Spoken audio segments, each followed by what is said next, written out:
Guys, naging problema nyo ba sa sasakyan ninyo yung ganyan? Yung rough idle, yung taas baba yung ating minor? Sa video na to guys, ituturo ko sa inyo ano ba yung problema, bakit taas baba yung ganyan yung ating minor, o kaya naman ano ba yung pwede natin maging solusyon. Kasi dito analog hindi nyo masyado mapansin, pero nagkabit ako ng RPM gauge na digital dun sa labas para mas makita ninyo yung pagiging unstable ng ating RPM o tinatawag natin na rough idling.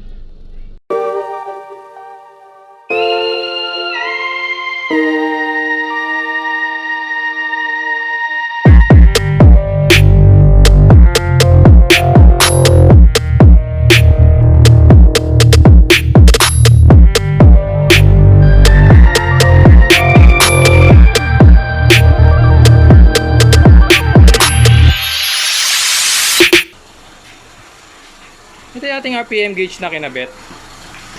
Makikita nyo masyadong magalaw yung ating RPM. Minsan nagsi 620 pa.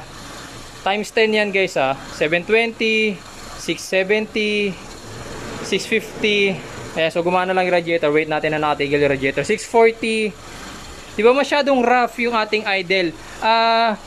Ang mga makina natin guys, normally talaga hindi naman niya nag-i-stay sa isang idle na for example 800 tapos doon lang siya. May movement yan na certain mga siguro. Kung 800 nyo sinet, pwede mag 790, pwede mag 810. Minimal lang yung kanyang changes. Pero yung ganyan kalaki na changes, hindi yan normal. Okay, so may problema tayo sa ating sasakyan at yun yung ituturo ko sa inyo ngayong araw na to. Bago nga pala ako magsimula guys, so lagi kasi may nagtatanong sa akin pag nakikita itong multi-tester na to kung saan ko siya binili. Okay, yung link nito guys ilalagay ko na lang sa product description tsaka, sa video description tsaka sa pin comments. Ang pangalan nito is Automotive Tester or RPM Tester. So check nyo na lang dyan sa pin comments guys yung link nito. Tapos nakakabit to sa aking distributor. Originally ignition coil ito, kaso yung distributor nito nasa loob yung kanya ignition coil. So sa negative terminal ng ignition coil siya nakakabit. Dalawa lang naman yung wire niya. Yung isa is positive galing sa ating ignition switch. Tapos yung isa is yung negative. Yun nga yung pinagkakabitan ng ating RPM gauge. Diyan din nakakonekta yung aking RPM gauge na nasa loob. Ayan. So back na tayo sa ating main problem. So yung rough idling guys, pagdating sa mga carbureted engines is indication na pwedeng marumi na yung ating carburetor. Okay, so pagka nagpalinis tayo ng carburetor natin, kapag dinala nyo sa shop yan, usually mga ang labor niya mga 700, 800 plus yung repair kit, so gagastos kayo ng more than 1,000 pesos. Pero bago nyo gawin yon, may ituturo muna ako sa inyong trick bago kayo magpa-overhaul ng carburetor niyo, magpa-servicing. Unang-una nyong gawin, syempre check nyo muna yung inyong air filter. Ayan. Ayan. Check nyo muna air filter ninyo. Baka kasi marumi lang. Ang carburetor natin syempre dumidepende yan sa air and fuel mixture. So kapag marumi ang ating air filter, hindi nakakapasok na maayos yung ating filter, hangin. Pero sa itsura nito maputi pa siya.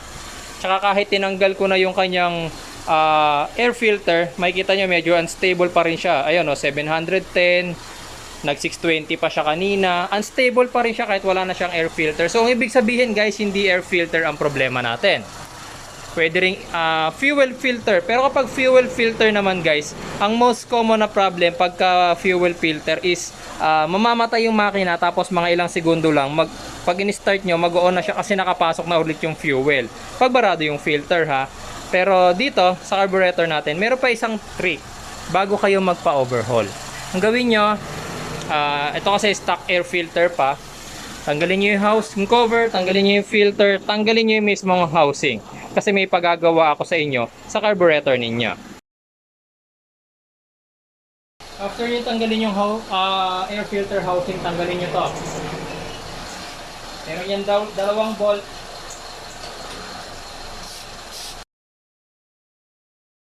Tapos ngayon guys, ang gagawin natin yung tinatawag natin na hand choking. Ang gagawin natin, i-revolution natin yung ating makina. Malakas. Tapos tatakpan natin yung ibabaw ng carburetor. Siguro gagawin natin yung mga 3 times.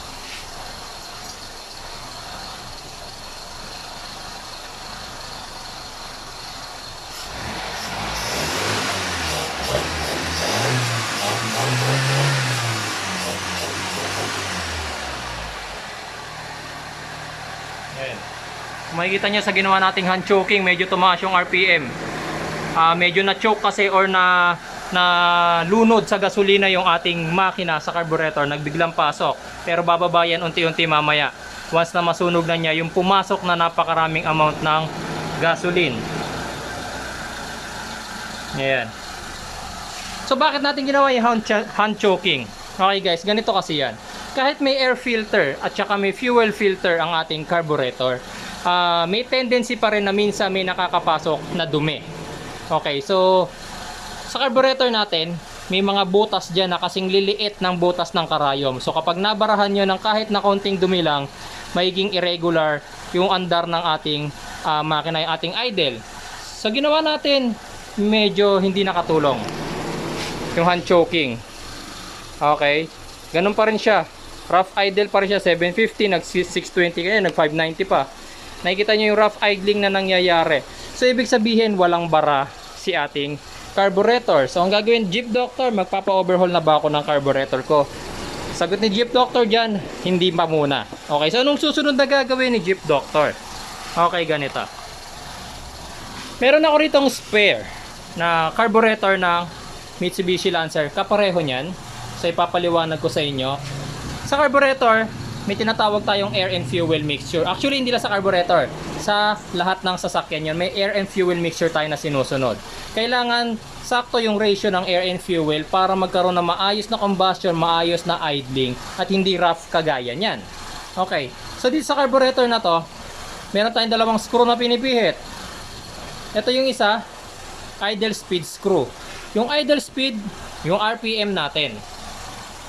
Kung 660 ang nakikita nyo dyan, pag pinihit nyo yung idle speed screw natin clockwise, pahigpit, yung 660, magiging 700, magiging 750, magiging 800, pero yung rough idling hindi pa rin mawawala. Kasi hindi pa rin na i-adjust ng tama yung air and fuel mixture natin. So meron tayong tornilyo na kailangan pihitin. Asan yun? Ito kasi yung carburetor natin, ganyan yung pagkakalagay. Okay. So yung tornilyo na tinutukoy ko is ito. Dito sa ating makina, nandito siya sa likod. Pag wala yung air filter housing, wala yung air filter, madali nyo siyang i-access. Pero pag nag-a-adjust kasi tayo ng idle, ng air and fuel mixture ng ating carburetor, kailangan nakakabit yung air filter natin. So pinakita ko na siya sa inyo ngayon para makita nyo kung ano yung tornilyo na kailangan nyo pihitin. Ito yon. Ang pagpihit nito guys is 1/2 turn at a time. For example, nakaganyan siya. 1/2 turn niya, ayan. 1/2 turn. Okay. Para malaman natin kung paano ba natin pipihitin, pag pinihit nyo yan, check nyo, 1/2 turn at a time. Kapag rough idle yan, pag pinihit nyo counterclockwise, tapos pumangit yung andar niya, ibig sabihin, mas mali yung pihit ninyo. Pag pinihit nyo naman siya clockwise, tapos gumanda yung kanyang minor, ibig sabihin tama yung ating RPM. So since naipakita ko na sa inyo yung tornilyo na kailangan ninyong pihitin, eto, idle mixture screw na to, ibabalik ko muna yung air filter kasi yun yung proper procedure na pag-a-adjust ng ating idle. And guys, so naikabit ko na yung ating air filter housing. So tandaan nyo, sa carburetor natin, ito yung pipihitin ko.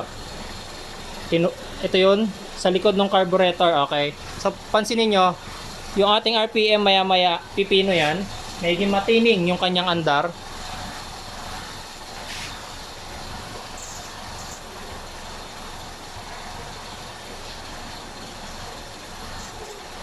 Kasi sa pagpihit guys, 1/2 turn at a time.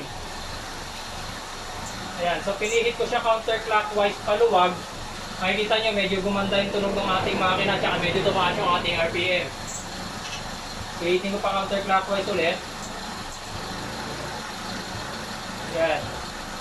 So habang pinipihit ko siya paluwag or counterclockwise, nararamdaman ko at naririnig ko, nagbabago yung tunog ng makina, mas nagiging pino siya ngayon.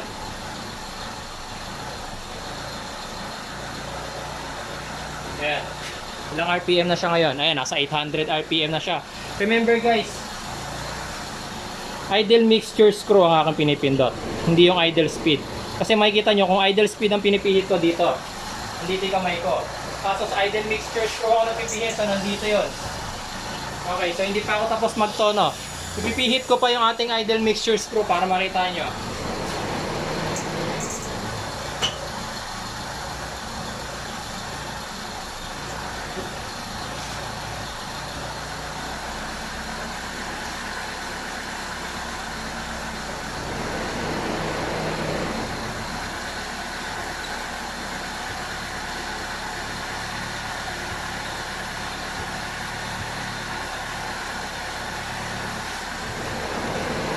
Ayan.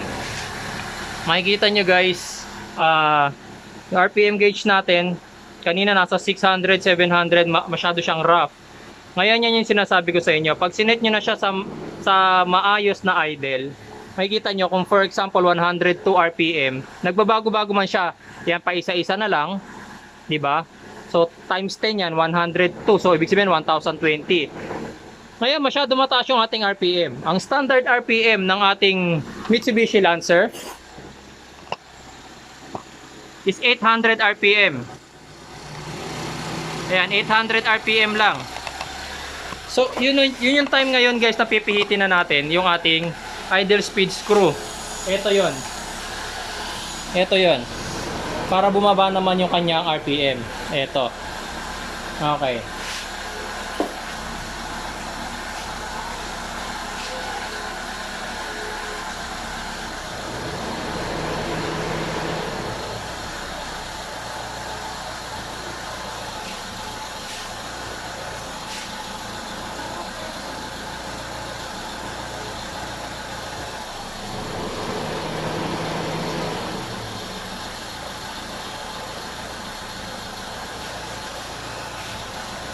Ayan. Ayan, so 800 RPM.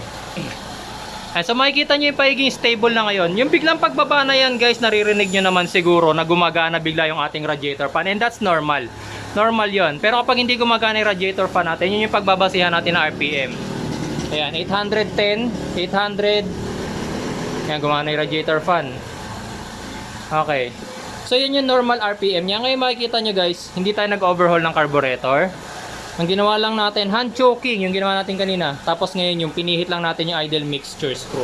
So kaya pag na-experience nyo yung ganun pa kakaroon ng rough idle, tulad na sabi ko kanina, pwede nga experience yan na marumi na yung ating carburetor. Pero since mahal din magpa-overhaul ng carburetor, tapos hindi naman yan basta-basta na DIY, lalo na kung hindi nyo alam magkalas at magbuo ng isang carburetor, ito ano nyo muna.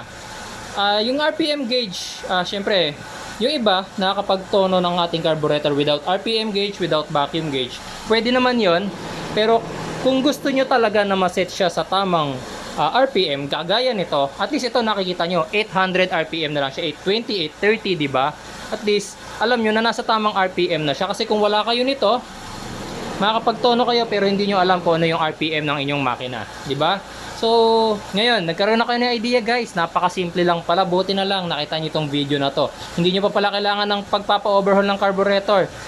Tono lang pala. Screw lang. Ito lang yung pinihit natin guys. Naging maayos na ngayon yung ating makina. Hindi na siya up and down. Stable na siya, makikita nyo. Okay, tapos maganda na yung tunog ng ating makina. Okay, so maraming salamat guys. Sa mga magtatanong nga pala paano kapag EFI. Ito yung problema sa EFI guys. Kasi sa carburetor, mano-manong sineset ang air and fuel mixture pati yung kanyang idle speed. Sa EFI kasi meron ng computer box. Sinusukat na niyan yung position ng throttle gamit ang TPS. Sinusukat niya yung pagpasok ng hangin sa ating carburetor gamit yung map sensor. Okay? So, pagka ganon, may mga maintenance na ginagawa like throttle body cleaning, map sensor cleaning, TPS calibration, ano pa ba?